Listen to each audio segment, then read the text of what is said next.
চারদিকে ঘন কুয়াশা, হাত বাড়ালে হাত দেখা যাচ্ছে না। নদীর পানি স্থির, যেন কালো কাচ। মাঝে মধ্যে দূরে কোনো জলজ প্রাণীর ঘাই মারার ছপ ছপ শব্দ শোনা যাচ্ছে। শাহাবুদ্দিন এবং মতি তাদের ছোট্ট ডিঙি নৌকায় বসে জাল ফেলার প্রস্তুতি নিচ্ছে। উস্তাদ, আইজ রাইতে মনে হয় না কপালে মাছ আছে। এই মরাদ হতে কেউ আসে না, আমরা কেন আইলাম? গলা না মামতি, পানিতে শব্দ করতে নাই।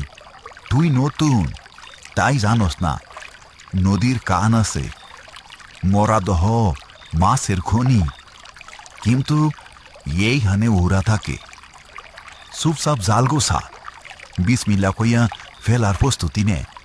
ওরা মানে? উস্তাদ, আপনি কি ওই পাগল হাসুর কথা বিশ্বাস করলেন? ঘাটে আসার সময় বেটা কেমন চোখ উল্টায়া কইল, যাইস না, লাল লণ্ঠন জ্বলবো। আরে পাগল ছাগলের কথায় কান দিলে কি পেট চলবো উস্তাদ? হাসুরে আমি ৩০ বছর ধইরা চিনি। ও পাগল, কিন্তু মিথ্যা কথা কয় না। গত আমাবস্যায় ও মানা করছিল করিম মাঝিরে। করিম শুনে নাই। পরের দিন করিমের লাশ ভাসছে এই দহে। চোখ দুইটা কে জানি উপড়ায় নিছিল। হাসুর কথা ফালাবি না। আর এই দহের ইতিহাস তো জানোস। ইতিহাস দিয়া কি করবো? মাছ পাইলে বেচমু, না পাইলে বাড়ি যাবো। সাবধানে কথা কো। গ্রামের মুরব্বীরা কয় বহু বছর আগে এক নতুন বউ বাসর রাইতে নৌকা ডুবি লইয়া এইখানে মারা গেছিল। তার হাতে ছিল একটা লাল লণ্ঠন।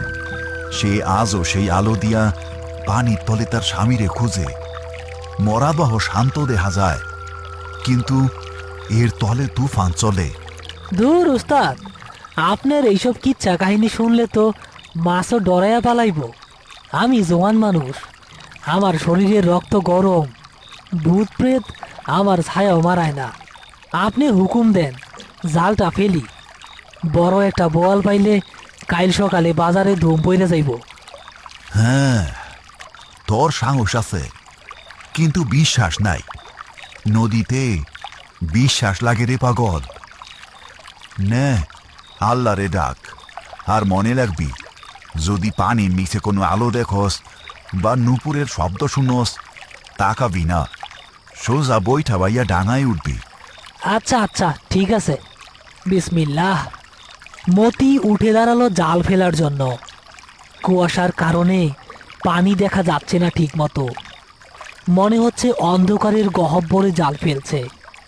মতি জালটা ছুঁড়ে মারল। ঝপ করে একটা ভারী শব্দ হলো। পানির ঢেউগুলো নৌকায় এসে লাগলো। চারপাশটা হঠাৎ অস্বাভাবিক রকম নিস্তব্ধ হয়ে গেল। এমনকি দূরের ঝিঝি পোকারাও ডাকা বন্ধ করে দিল। মতি, চুপ। কিছু শুনতে পাইতেছস? কই, কিছু না তো উস্তাদ, শুধু তো পানির শব্দ। আপনি বেশি চিন্তা করতেছেন। বিড়ি ধরাই একটা, শীতটা কমবো। খবরদার, আগুন জ্বালাবি না। আগুন ওদের ডাইকা আনে। জালের দড়ি ধর, মনে হয় সময় হইছে। মতি অনিচ্ছা সত্ত্বেও জালের দড়ি ধরল। শাহাবুদ্দিনও হাত লাগালো। এবার তারা টান দেওয়া শুরু করলো। উস্তাদ, মাশাল্লাহ, মনে হয় পুরা ঝাঁক আটকা পড়ছে। যা ভারী লাগতাছে, আইস কপাল খুইলা গেছে আমাগো। আস্তে টান, এত ভারী তো হওয়ার কথা না। বোয়াল মাছ লাফালাফি করে, কিন্তু এইটা তো নড়ে না। মনে হইতেছে জালের নিচে বিশাল কোনো পাথর আটকায় আছে, নাকি অন্য কিছু। শাহাবুদ্দিন লক্ষ্য করল পানির রং কালো থেকে আস্তে আস্তে কালচে লাল হচ্ছে। জালের দড়িটা যেন কেউ নিচ থেকে উল্টো দিকে টানছে। উস্তাদ, বড় কিছু আটকা পড়ছে। রুই বা কাতলা হইব নিশ্চিত, টান দেন। এত ভারী তো মাছ হয় না রে। আস্তে টান দে, সাবধান। তারা দুজনে মিলে প্রাণপণে জাল টেনে নৌকায় তুলল। জালের ভেতর মাছ নেই, কাদা মাখানো পিতলের তৈরি একটা পুরনো আমলের লণ্ঠন। দেখতে অদ্ভুত, লণ্ঠনের কাঁচটা লাল রঙের। দূর, এত কষ্ট কইরা এইটা কি উঠলো? একটা ভাঙ্গা হ্যারিকেন। মতি লণ্ঠনটা হাতে নিয়ে কাদা মুছতেই চমকে উঠল। লণ্ঠনের ভেতরে তেল নেই, সলতেও নেই, তবু কাচের ভেতর দপ করে একটা লাল আলো জ্বলে উঠল। উস্তাদ, দেখেন, তেল ছাড়া বাতি জ্বলতাছে। এইটা তো সাধারণ জিনিস না, বাজারে বেচলে মেলা টেকা পামু। মতি, ফালাইয়া দে, এখন এই পানিতে ফালাইয়া দে। ওইটা লাল লণ্ঠন, ওইটা মৃত্যুর পরোয়ানা। ওইটা নৌকায় রাখা মানে শয়তান রে ডাইকা আনা। শাহাবুদ্দিনের অভিজ্ঞ চোখ ভুল করেনি। লণ্ঠনটা জ্বলে ওঠার সাথে সাথে নদীর শান্ত পানি হঠাৎ অস্থির হতে শুরু করল। বাতাসের বেগ বেড়ে গেল, আর কুয়াশার ভেতর থেকে নারী কণ্ঠের গুনগুন কান্নার সুর ভেসে আসতে শুরু করলো। না উস্তাদ, আমি ফালাবো না। সারা জীবন মাছ মাইরা কি করলাম? এইটা আমার কপাল খুলবো। আপনার বয়স হইছে, তাই ভয় পান। হঠাৎ লণ্ঠনের লাল আলোটা তীব্র হতে শুরু করলো। নৌকার চারপাশে পানি নিচ থেকে বুদবুদ উঠতে লাগলো, যেন পানি ফুটছে। মতি, তুই আমার কথা শোন, লোভে পড়িস না। ওই দেখ, কুয়াশার মধ্যে কি যেন দেখা যায়। শাহাবুদ্দিন আঙুল দিয়ে দেখালো। কুয়াশা ভেদ করে একটা সাদা শাড়ি পরা অবয়ব পানির উপর দিয়ে হেঁটে নৌকার দিকে আসছে। তার মুখ দেখা যাচ্ছে না, শুধু লম্বা ভেজা চুল আর হাতে একজোড়া শাখা। আমার লণ্ঠন, আমার লণ্ঠনটা কই? ফিরাই দে, আমার লণ্ঠনটা ফিরাই দে। কে কে কথা কয়? কাছে আসবি না কইলাম। আমার হাতে বইটা আছে কিন্তু।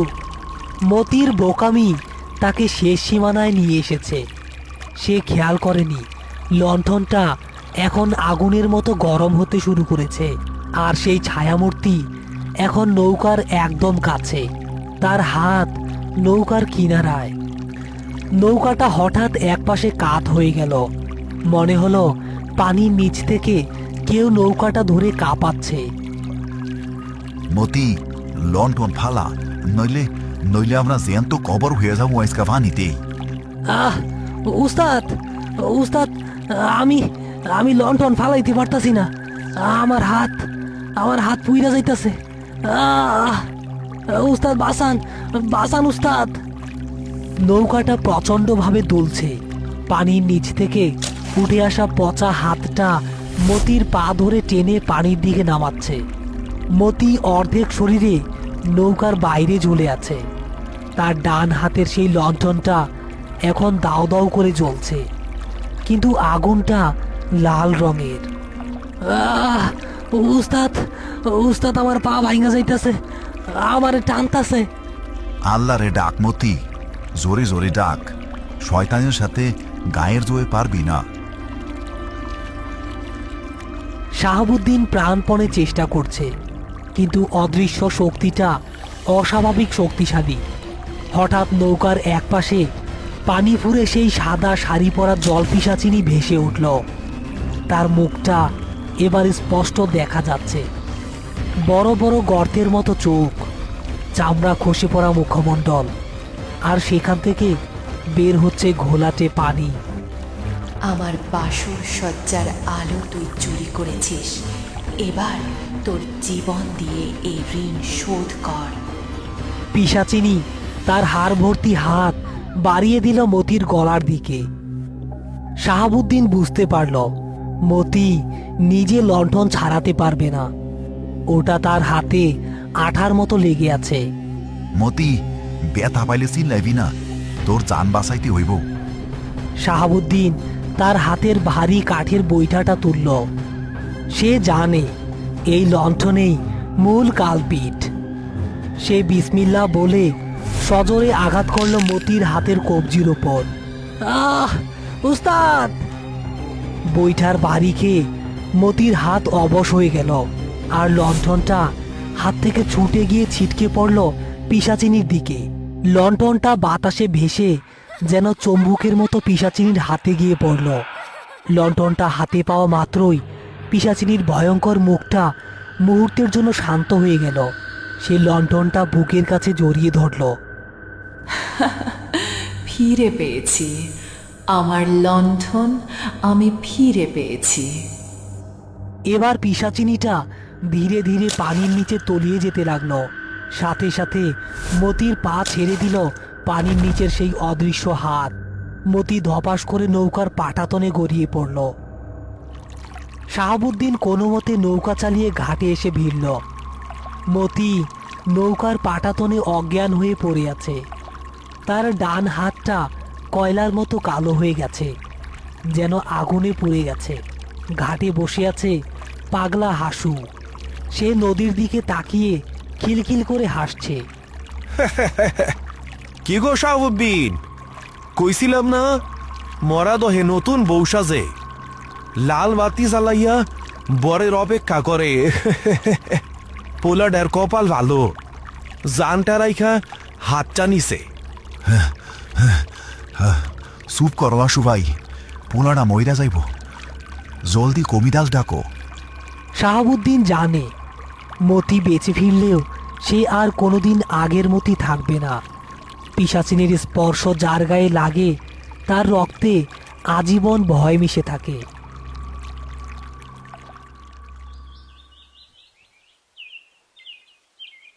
মতি বারান্দায় বসে এক দৃষ্টিতে মাটির দিকে তাকিয়ে আছে। তার ডান হাতটা সাদা কাপড়ে পেঁচানো। সে এখন আর কথা বলে না, সারাদিন চুপচাপ বসে থাকে। শাহাবুদ্দিন পাশে বসে তামাক সাজাচ্ছে। মতি, কালকে তো পূর্ণিমা, নদীতে যাবি? নতুন জাল কিনছি। মতি ধীরে ধীরে মাথা তুলল। তার চোখের নিচে গভীর কালির দাগ। উস্তাদ, একটু কানে কানে শোনেন না। হ্যাঁ, কি শুনমু? বল, কি বলবি? পানির নিচে গুনগুন গান গায়, আমারে ডাকে, কয় বাতি তো পাইছি, এখন তেল দিবি না? শাহাবুদ্দিন চমকে উঠল। সে মতির দিকে তাকালো। মতির ব্যান্ডেজ করা হাতের ভেতর থেকে হঠাৎ দপ করে একটা লাল আভা জ্বলে উঠল, ঠিক যেমনটা সেই লণ্ঠনে জ্বলেছিল। শাহাবুদ্দিন বুঝতে পারল লণ্ঠনটা নদীতে ফিরে গেলেও তার অভিশাপ মতির শরীরের ভেতর বাসা বেঁধেছে। মতি এখন সেই লণ্ঠনের সলতে। যে কোনো আমাবস্যা বা পূর্ণিমা রাতে মরাদহ আবার তার শিকার দাবি করবে। হ্যালো প্রিয় বন্ধুরা, আশা করি আজকের ভয়ঙ্কর গল্পটি আপনাদের ভালো লেগেছে।